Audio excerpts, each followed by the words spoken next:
Good morning, good evening, good afternoon, wherever you are and wherever you're watching from. We're so glad that you're here watching today because we've got another fantastic show with another fantastic guest, as always. Before we do that, a couple things I want you to know about. So, big day in the world of the Visual Lounge. We want to announce we're going to take the Visual Lounge and we're moving it to its own channel. The TechSmith channel is still going to exist with all the goodness with Andy and Aaron and all the great stuff that you can find there with product and tutorials and stuff like that. But now the Visual Lounge is going to be its own separate page channel on YouTube because we think it's going to actually make it easier to find the content for those people who want the longer content. So we're going to drop the link throughout the show. We'll put it in the show notes. Go out, subscribe, like, do all that good stuff there. For a little while, we're going to be in this transition period where you can find it in both places. So don't worry, you're not going to miss out if you're not sure where to look at or you can't remember.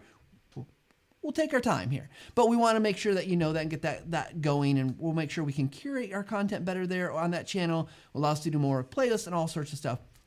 Now, if you got feedback about that or you want to ask us questions or ask us about a show, make sure you email us or tell us on social media. You can email us at thevisuallounge@techsmith.com or find us anywhere on social, and you can always tag at TechSmith because those are our people. We're still all one big happy family. We're just trying to make it easier for everybody.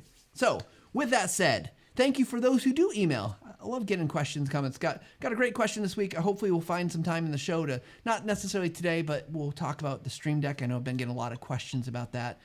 So I see Peter's in the chat today. So with that said, though, we got a great show. So let's get into it. Today's show, Mike Parkinson is a geek. That's a compliment coming from me. He is one of 36 Microsoft PowerPoint MVPs in the world. He's an internationally recognized communication and presentation expert, best-selling author, and professional trainer. Mike keynotes. He trains. He writes books. He's got $1 Billion Graphics, a trainer's guide to PowerPoint best practices for master presenters, and he builds tools too. Oh my gosh. He's got one called Build a Graphic at buildagraphic.com. He helps companies succeed while saving money and time, two of my favorite things to have, actually. He owns $1 Billion Graphics and is a partner at 24 Hour Company, a premier creative services firm. And so happy to have him on the show with us. Welcome to the Visual Lounge, Mike Parkinson. Thank you very much for having me here, Matt. Boy, that was a mouthful. I am not a big fan of people talking about me or hearing lengthy intros, so hopefully.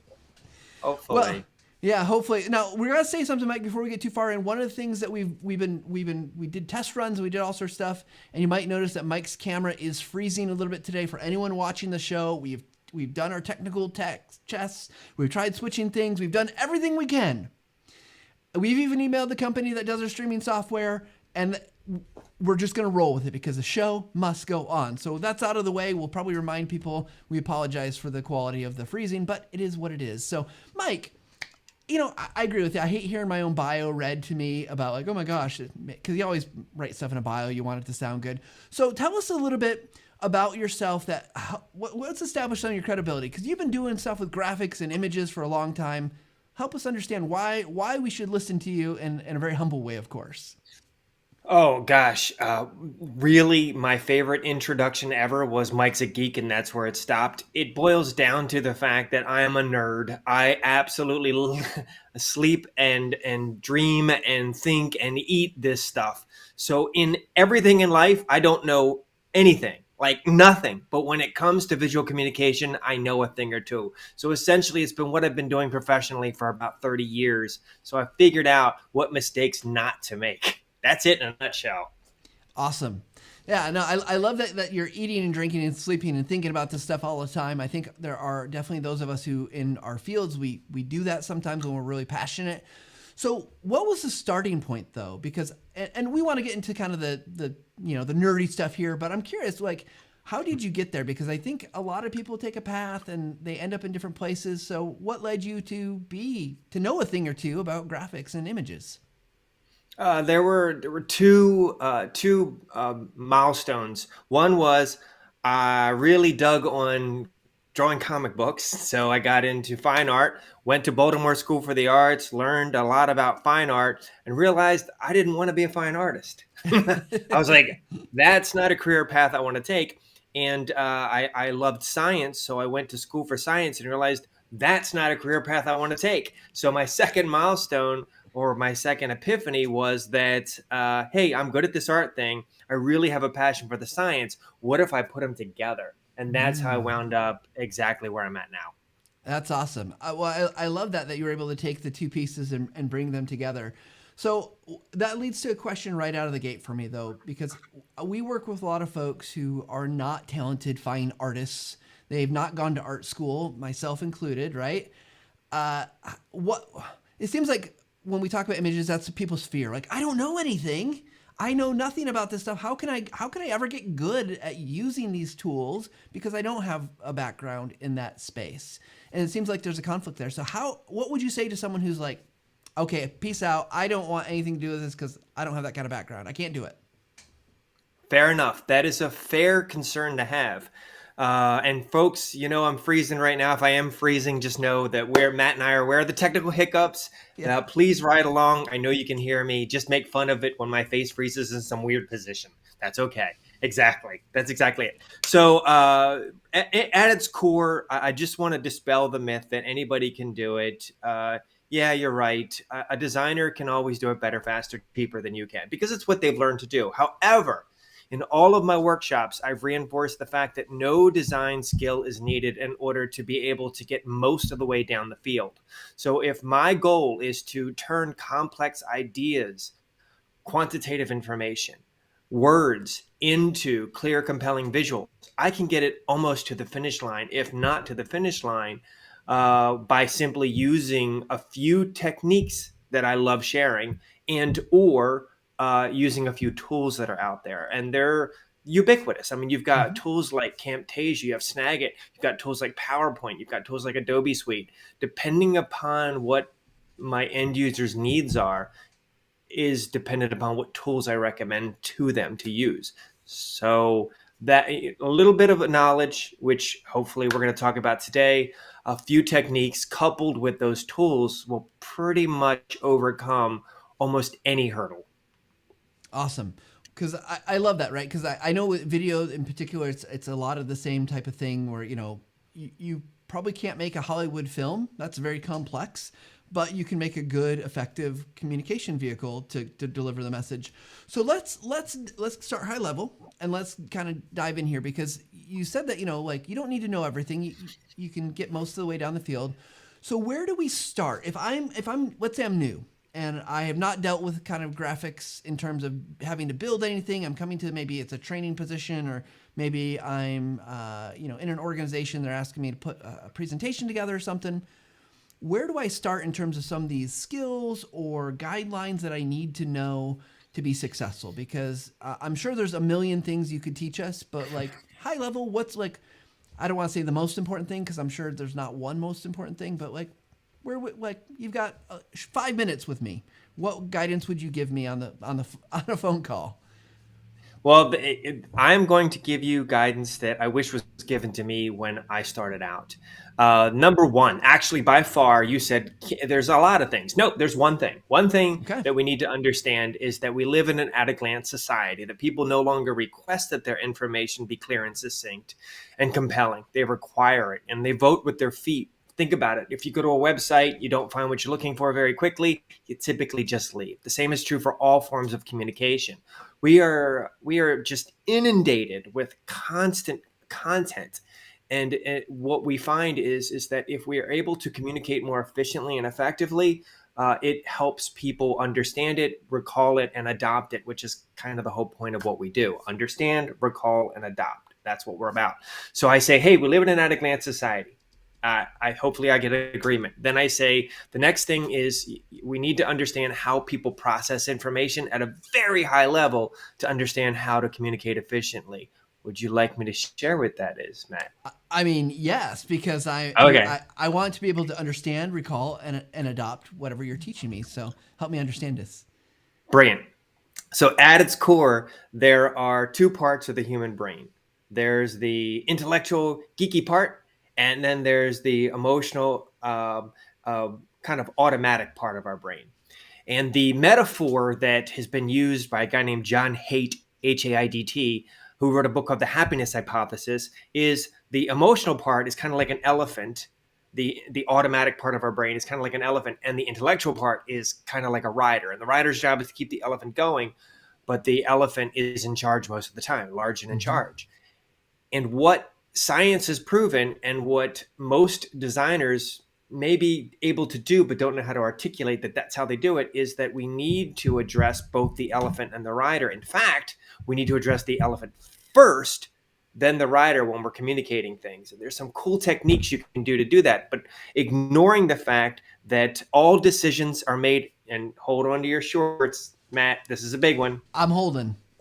Okay, here they go. All decisions are made emotionally and justified intellectually. All decisions are made emotionally. And that sounds like hockey puck. Wow, I got an earthquake over here. That sounds like hockey puck. However, it's totally true, been proven over and over and over and over and over again by Nobel Prize winning behavioral psychologists and scientists and neurologists and things like that. So an understanding that human beings aren't robots, that we don't process information based on facts alone, that aesthetics play a role, how we say things play a role, is the first, most fundamental, foundational part in order to create clear, compelling, any form of communication, but specifically visuals. Okay. We got a lot of information here. I'm trying to parse it all out and trying to understand it all, because there's a lot. Yes. Like, I got an elephant, I've got a rider, and it matters. I make decisions emotionally, and then my decisions are affected by the aesthetics. Is that right? Okay. So now, that's great information. I'm with you. I think hopefully everybody else is with you. What do I do with it? Because like, it's great to know this, and but it's like, oh gosh, now I got to make this presentation or something for my audience. So how do I, where do we go from here? From a very practical sense, because I love this idea, but then what do I do? Because it's one thing to understand those concepts, but the application is difficult. So Mike, you got a few more minutes with me. We got some time. Let's dive in here. What you said, I think I heard you say you got to treat the elephant first, right? What does that mean in terms of when you start thinking about your visual design, whether it's documentation, training, PowerPoint, whatever you're trying to convey, maybe it's your website, I don't know. How do I help the elephant first? It's a great question, Matt. It's as if you've done this before. You're so awesome. So once we agree to the foundational concept that elephant and rider is how the brain works, and we want to speak to the elephant first, then the rider, I recommend that the very first thing we do after we determine the goal, what's the goal of whatever we're trying to say? So the goal is that people learn a new process or buy our product or whatever it is. So then we come up with a message. So the very first thing I need to do is, what is that message? So I need to speak to the elephant first and the rider second. So I use an M&M approach, a motivator means approach. What do I mean by that? What I mean is, first thing I do is I give an emotional motivator, and then I give the means by which you will receive that motivator. So there's only three things that motivate human beings. That's it. Pain, gain, or fear. I'm not a fan of pain. I'm not a fan of fear. I usually don't use that unless I have a recalcitrant or difficult audience. The person that's on their cell phone that says, I don't want to pay attention. Then I say, hey, by the way, if you fail this test, you'll probably won't get your raise. Oh, now I'm going to pay attention. So let's go to no pain, no fear. Let's go to gain. So I'm going to be looking at motivators, positive motivators. So I recommend that you pick up to three motivators, because sometimes you have a broad audience, meaning that sometimes you have some people who are tactical thinkers. They're the people that have to execute. Sometimes you have strategic thinkers. They're like your boss. Sometimes you have people that just aren't invested at all. So we want to create a motivator for each one of the types of audiences that we're speaking to. So for example, Matt, if I wanted you to give me, my goal is for you to give me a virtual high five. So I would say, hey, Matt, I'll send you a gift certificate, a $10 gift certificate for Amazon if you give me a high five. Boom. Done. Exactly. I would have done it for free, but Wow. That's fine. I figure. Motivator means, so motivate, first I have to give your elephant a reason to care. And then once the elephant hears something, that's reasonable, then it wakes up the rider. By the way, the rider's usually asleep. So the brain, the body is set up, and you're going to think, how does this got to do with art? Trust me. The body is meant to conserve calories, because if we burn too many calories, we would expire. That would be bad. So the rider actually burns more calories than the elephant. So, for example, Matt, what is your favorite color? Probably green. Green, brilliant. That's a great color. And Matt, tell me if this is easy to answer. What's 672 times 4,837? Well, Is that easy? 10,009. No, I don't know. I have no idea. I'm not even close. That is an example of the first question I asked your elephant, what's your favorite color? It's a relatively automatic emotional response. I asked your elephant to wake up your rider and calculate something that burns more calories. So recent findings, and I cannot validate this, it just aligns with what I've seen so far. So definitely do your own homework if you're listening in or watching us. The recent findings I've seen say that chess masters. So I'll ask this to Matt. Matt, chess masters. Normally a human being, when they burn calories, they burn anywhere between 1,800 and 2,200 calories in a day. That's just living and existing. An Olympic athlete might burn 6,000 to 8,000 calories a day. Somebody like Michael Phelps or something like that may burn that many calories in a day, training and doing what they do. So how many calories in a day do you think a chess master burns when they're in a chess tournament? Well, I mean, based on everything we've talked about, it's probably above that 2,200. So let's say 3,800. I don't know. I'm making a good guess here. 6,000 to 8,000 calories in a day. So that means that when that chess master is using their rider to figure things out, the analytical part of the brain, they are burning far more calories. In fact, science says that we have, for every one conscious rider thought we have approximately 1 to 8 million elephant thoughts.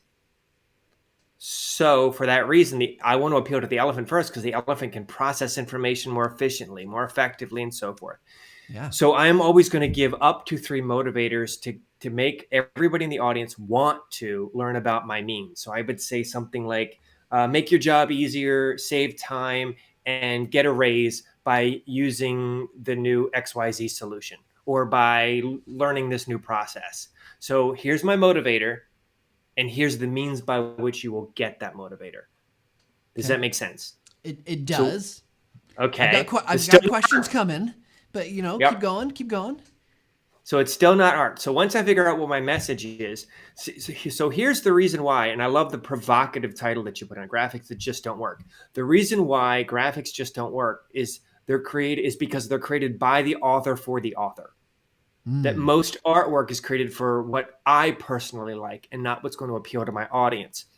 So aesthetics aside, the number one way to fix that is to make sure that A, I have motivators for my target audience, and then B, is that I know what I want to say before I say it. Most of the times when we create content, aesthetics or graphics, we're kind of creating the graphic and then backwards engineering what the message is behind it.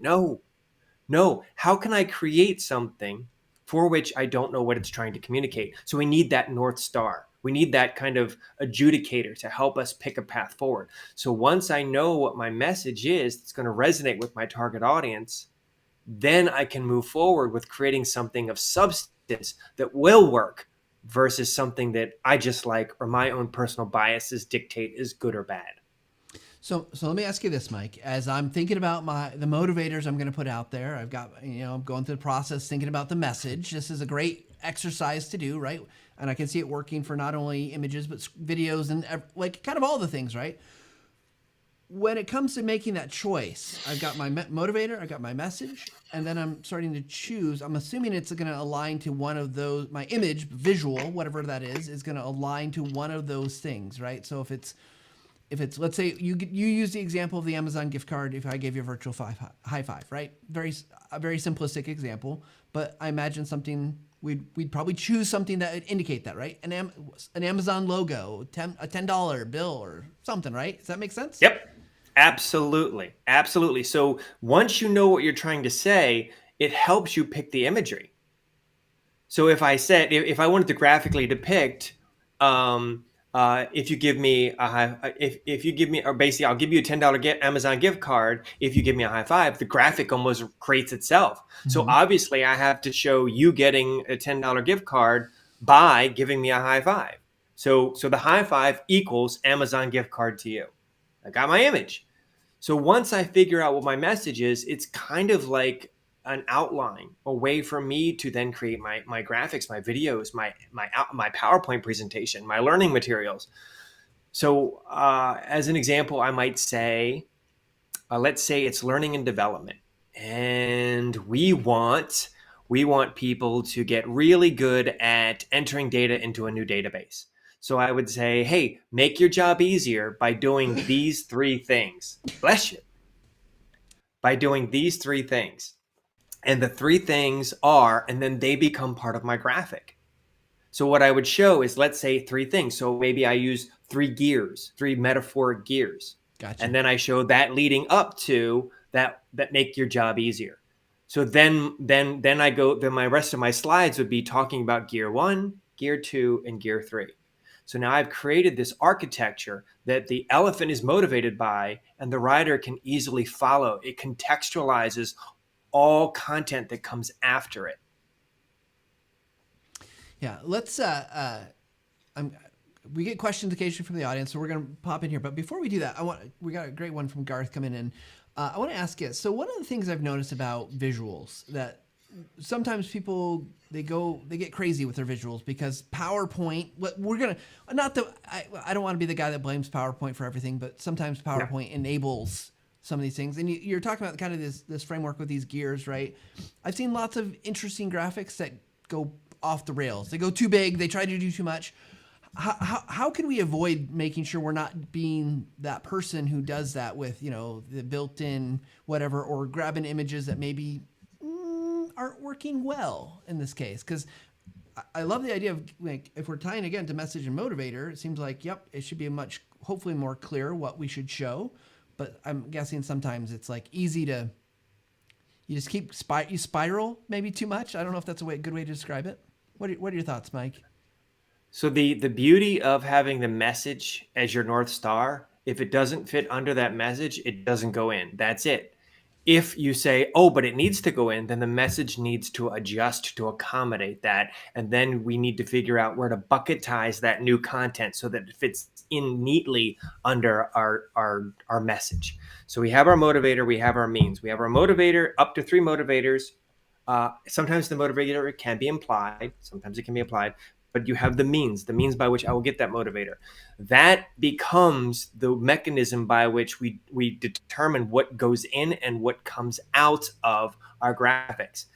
Then once we do that, we wind up, the technique I like to use is, imagine you're having a conversation with your target audience. Mm-hmm. So if I said to you, for example, hey, Matt, I'll make your job easier if you use our new Delta system.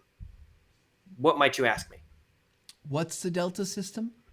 Absolutely. So typically, if we set up our message as a motivator and means in M&M, we're going to have 2 questions. What is your means, and how will it give me those motivators? That becomes the content of our graphic. That becomes the content of our video or our presentation. We're answering what it is and how can I get those motivators. And that's it. What else do we need to put in there? Because if I said to you, the new Delta system is what Visual Lounge is going to be running on in the future, which isn't true, making it up. Yep, we're making it up. But it's okay. And it actually streamlines things, because remember how you used to have to set up the video ahead of time? Well, it's automatically set up. Remember how you had to press 2 buttons? Now you only have to press 1 button, so forth and so on. Gotcha. I love it. Yep. Love that it's all kind of streamlining and makes it very simple, right? Yep. Like once you figure out those, I'm guessing there's lots of messages that are very complex, and it takes time to get down to that simplicity, because that's, yes. Oftentimes simple things take a long time. It's much harder to be simple than it is to be verbose. That's why we have an hour-long show. Let's be clear. If we could do this in 2 minutes, It would take a lot longer than the hour. Yes. Like I said, Mike, we like to bring in questions from the audience occasionally. And of course, if anyone has questions, make sure you drop them in the chat. We've got Jesse's watching it. She's always awesome to monitor for us. And if you got questions, you're listening to podcasts later on, email us. Good chance we'll follow up and answer the question the best we can. Okay, here's the question from Garth. He says, is there a better graphics mode? Okay, graphic, like so cartoon versus picture versus drawing, or is it situational? I see this sometimes myself, right? Like, should I be using photography style, whether it's stock or something I've shot myself, or should I be, getting cartoons, or should I be doing like drawing type things? What are your thoughts, Mike? Yes, it is situational. That's a great question. And Matt, I'm going to throw you for a loop. Can I share something? Yeah, let's do it. Let's figure. All right, let's do it. We're going to figure out all the things on the fly. So go ahead and share your screen. If this doesn't work, I'll jump back, okay? Yeah, I could completely mess up this whole thing. I apologize. All right, let's see if I can share my screen. Fingers crossed. Fingers crossed. All right, let me know. To a location here. Brilliant. Everyone can see that screen. So let me just change. I got to make some changes on the fly. So why don't you set up what we're going to see here in just a second, Mike? Absolutely. So essentially what we're going to do is I'm going to give you the reason why you should pick one style over another, because there's so many different styles of communication, or not styles of communication, aesthetic styles out there. And I'm going to simplify it just so that we can make an objective decision whether one style is better than the other style. Because that's a big question that I frequently get from people is, what is going to be most effective for my target audience? And I'm about ready to give you or show you what, in my opinion, is in fact the best choice to move forward. I'm not saying it's always the case. I am saying that is a rule of thumb. Okay. Looks like we're good. We have your screen because we can see the infinite loop of what's going through. But here we go. So we got a couple things. Seeing traditional and flat style. Absolutely. So I'm going to give you the elevator pitch as to what I recommend and why. So back in the day, if someone could make something that was in the traditional style, they were considered the bee's knees. People said, whoa, how'd you make something that looks so photorealistic or 3D? That's called skeuomorphism. Basically, it means it looks like reality or similar to. And then came the advent of the smartphone. And the smartphone squished down and made the user interface much smaller. So instead of having 30 or 40 pixels to communicate something like an icon, you now had 8 pixels to do it. So if I were to shrink down a skeuomorphic or traditional style image or logo into my little tiny iPhone or Galaxy or whatever, it would look like a muddy mess. So we gave birth to something called the flat or simple style, because now when I scale it, it's still going to look like what it's supposed to look like. But then in 2016, the Google said, you know what? We think that the flat style is awesome, but we also like some features of skeuomorphism. So they came up with something called the material style. The material style takes the best of traditional style, takes like three-dimensionality, but removes unnecessary graphic embellishment. Things like drop shadows, gradients, textures, all of that kind of goes away unless you absolutely need it, and keeps things as simple as possible. So why am I telling you this? Because if someone, and this is a rule of thumb, it's not always true, if someone is over 40 years old, they grew up with associating the traditional style skeuomorphism with high-end design. If I have an audience who's under 40 years old, they typically grew up with the flat style being associated with innovative tools like the iPhone. But what happens if you have a much broader audience? You don't know how old the audience is. Science tells us that the material style will appeal to the greatest possible audience. So I can show you examples of those if you'd like to see them, Matt. Yeah, let's take a look. All righty. So here's an example of skeuomorphic design. We have a lot of aesthetic embellishment. Typically, if I show this to someone under 40, they may say, that's cool, but it seems like a little too much. We've got a lot of highlights and drop shadows and bevels and gradients and things like that. Whereas if I went with a flat design and I showed that to someone over 40, typically, not always, they would say, well, it doesn't really pop, or I could have made that. So what we find is a material design is most appealing to the broadest possible audience, if that makes any sense whatsoever. Okay, I'm done sharing. You can stop sharing now. Yeah. Stop it right now. Well, that's, it's interesting. So I won't specifically call either of us out which category, but like, I had my kind of emotional feelings for which one. But because I do work in the tech industry and I'm familiar with flat design, it's interesting material style, right? It's like, that's kind of what I'm used to seeing and working with.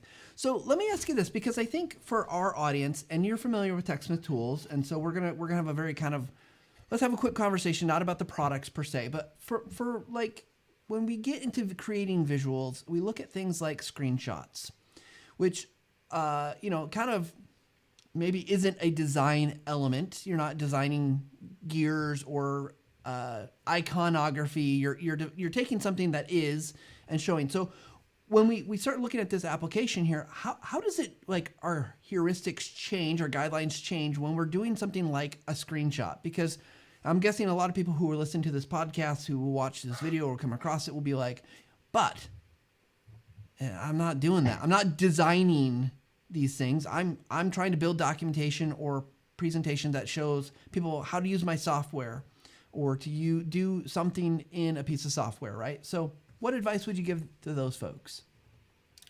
Very simple, straightforward. You have 3 options when you are creating a graphic. You can either go with what I call, there's 3 methodologies: the literal method, and I think of it as the show me method. When you're describing something, that's when you show your screenshot. So if you're describing any functionality of a new tool, ease of use, you would show the screenshot, do a little word bubble or blowout and say, you push this button and all these things happen, and you can show subsequent screens. So that's when I would be doing a literal or a screenshot. It's the literal method when I'm describing something. Number 2, if I'm sharing quantitative information, I'm going to use a quantitative chart, bar chart, area chart, line chart, things like that. So if I'm showing numbers, amount, value, or time, I'm going to then switch over to something that's more Excel based. And then the last methodology that I like to use is the substitution method. What is it? It's a visual metaphor, simile, or analogy that I use when my information is abstract or complex. So think of it as scientists do it all the time. They say the universe is expanding in all directions from the center, and the galaxies are getting further and further apart. So they may take a deflated balloon, put little pen marks on the balloon, and blow it up, and the dots get further apart as a metaphor to explain something that may be a little more abstract to understand. So that's it. Those are the 3. That's what it boils down to. There's a little more nuances in there, but for the sake of this, that is really the rules of thumb that we want to go with. So there's a time and a place to use screenshots, and that's when we're literally describing something. Yeah, well, that's awesome. I love that. Again, I love the simplicity of it. Very applicable, very practical, and and even you can apply those in different ways as needed. I want to be careful here because I got some things that like take me down this very TechSmith track, and I want to be careful. But I want to ask about a term we use around here at TechSmith called Simplified User Interface, which maybe you're familiar with. It's the idea of, like you talked about the first one, show what you're going to show, but it's kind of like a way of almost going to material style, right? Like saying like, well, here's your screenshot, but we're going to remove we're going to basically flatten all the non-essential elements. And I'm curious if that has a play here, if people should be thinking about doing that type of stuff as they're showing their graphics and elements. Absolutely. The only content that is germane to my message should be what's included. So aesthetically, if you have the ability, like Snagit does, to simplify UI elements that aren't relevant to your message, to your goal, then that's brilliant. By the way, Snagit is the only tool I have found to do a good job of that. I've used multiple, and Snagit does the best job of creating that kind of simplified design or UI. It automates something that typically I used to have to hire a designer to do. Well, and thank you for that. We did not ask Mike to talk about that. That's I'll send him his virtual high five later. No, but thank you for that, because it's interesting as I see designers, and I say designers in the broadest sense, instructional designers, technical writers, and it's obviously there's so much information that they're cranking out, and it feels like also the benefit of this is as well as just the time savings it takes time to create, but then in the long run, from a translation standpoint, from a recreation, reuse standpoint, it just makes it, and you can really hone in on that message that you talked about, right? Like as you said, just focus on the thing that really needs to be focused on. So that's awesome. Absolutely. We have another question, and since we're talking about kind of material designs, I want to put it into relevance here. Angie's asking, any tips for creating material design graphics? You know, the shape properties you might select, such as shadows, outlines. You know, the things that you said. If you're gonna go down that path of creating that, how do you do that? Because where do you start? Like, Yep. hire a graphic designer? That doesn't. Well, yeah. Not an option for me. I know. Yeah. Of course, I always want to say this. A trained graphic designer is always going to do it better, faster, cheaper. Welcome to the real world where you don't always have that option. So one of the things you have two choices: build it or buy it. That's it. When I say buy it, I don't mean that you have to actually pay for it, but you have to acquire it.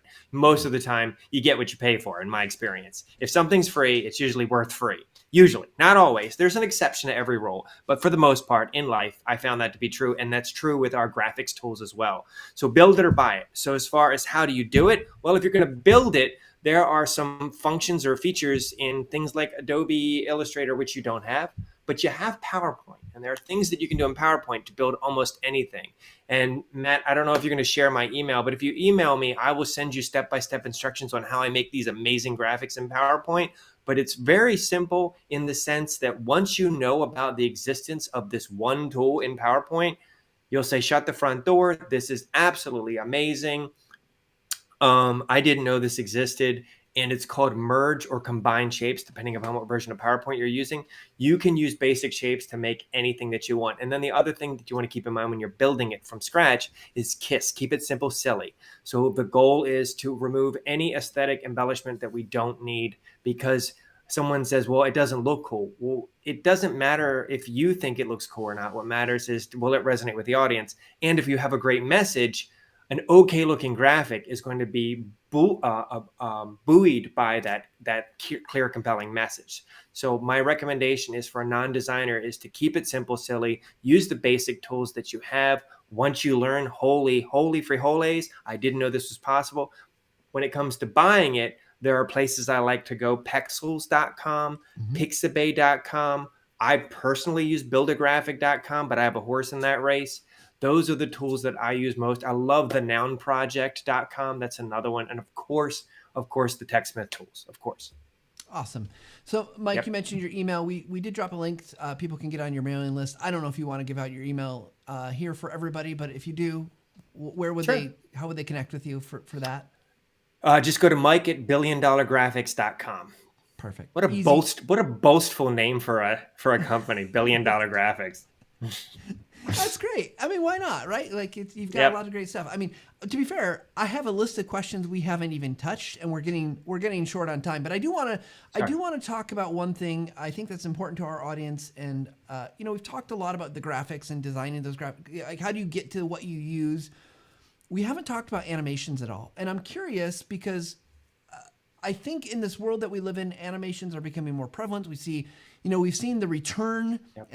And I don't know where it's at now and if we had to categorize it, but the animated GIF used to be the simple, crazy, dumb thing on the internet that it kind of died almost. And now it's like, it is a thing that gets shared, at least in our workplace Slack, like 1,000 times a day. There's an animated GIFs. And there's lots of other ways to animate things. So I'm curious, what role does motion play in your whole process? Means, motivation, and what's the other M? Means, motivation, and just M&M, motivator and means. That's it. Motivator and means. That's all perfect. That's all I need. Yep. So, where do we place it? Animation is only used if it's necessary to help make the delivery of this information more clear and compelling. Otherwise, it's dancing baloney. That if I have to hide behind, not that I don't love baloney, but if I have to hide behind animation because my message is weak, then that's a problem. However, if I'm presenting a large portion of information, I may want to have it build or animate the build, or perhaps there is so there's only 3 reasons to ever have a graphic. That's it, period. One of those three reasons is to elicit a very specific emotional response. And sometimes the most efficient way to do that is to show a clip, video, GIF, or animation, because that is the most efficient way to show. Let's say if I want to show a change in emotion, maybe I went from happy to sad, I'd want to see that change. And that would be more indicative of the emotion or the feeling that I want the audience to empathize with. Do you want to know the other two reasons to have a graphic? I didn't think to share that. Yeah. Well, we got emotion, One, emotion, right? emotion. I want to elicit. Yes, that's it. Okay. I want to elicit a very specific emotional response. Number two is it's too complex to understand textually. Think about TechSmith's or some of TechSmith's clients' organization structures. Mm-hmm. Imagine trying to explain that textually. Hockey puck. I'm going to show it as an org chart. And the third thing is it's a critical success factor that if the audience misses or misunderstands this, we will fail at our mission. Okay. So, let's say you're compelling your three compelling reasons and you're like, I still need to do something. Do I just put text? Do I just use text? Or what do I do then? Yeah. If essentially it's not too complex to understand textually, or it's not a critical success factor, and I can unpack that if we have time, but if not, no worries. And text can elicit an emotional response. It just requires our human brain to decode it linearly first.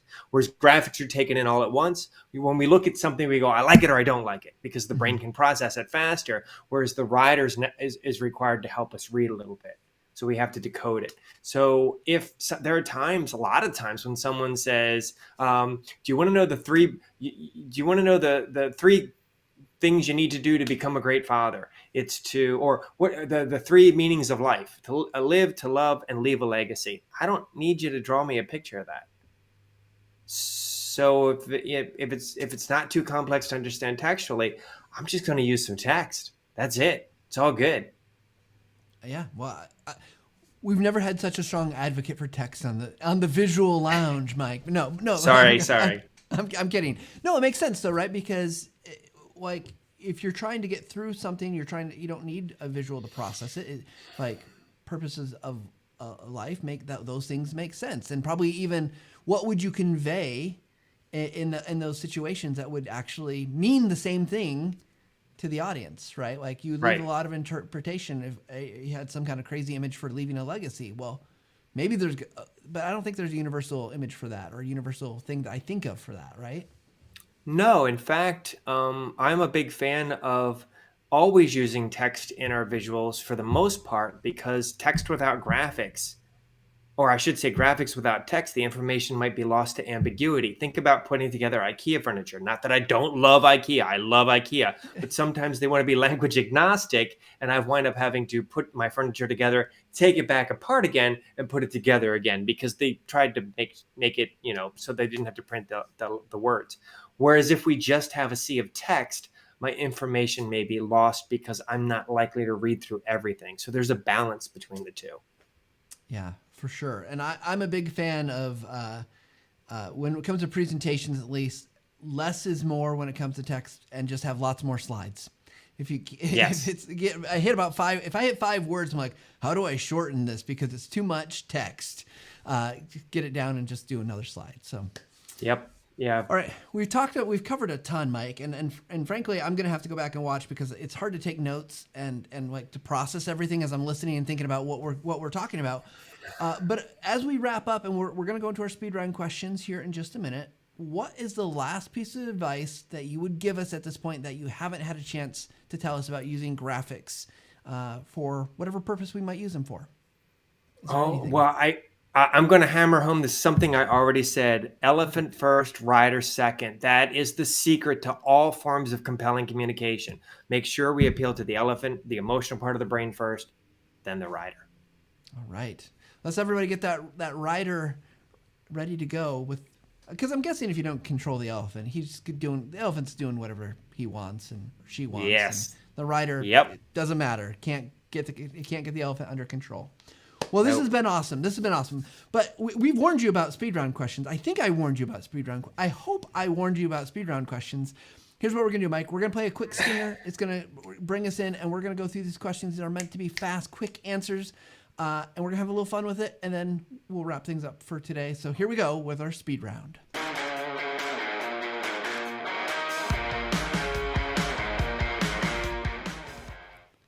All right, Mike, speed round questions, quick, easy answers. What is the craziest graphic request that you had to or should have talked the requester out of making?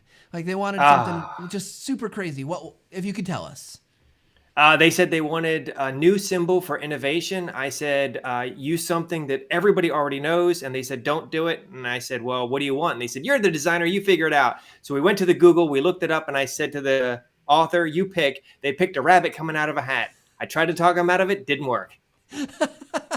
I love it. A rabbit out of a hat for innovation. Okay. Well, lesson learned. Next question. If you had to pick a graphic that represents you, what would it be? Oh my gosh. I would have to say a spiral graphic. All these things coming together to form me. Awesome. I love it. Okay, next question. Where do you turn for inspiration? You're as a designer, as someone who's working with visuals all the time, how do you make sure you're filling that well of inspiration and being able to be creative in the processes that you use?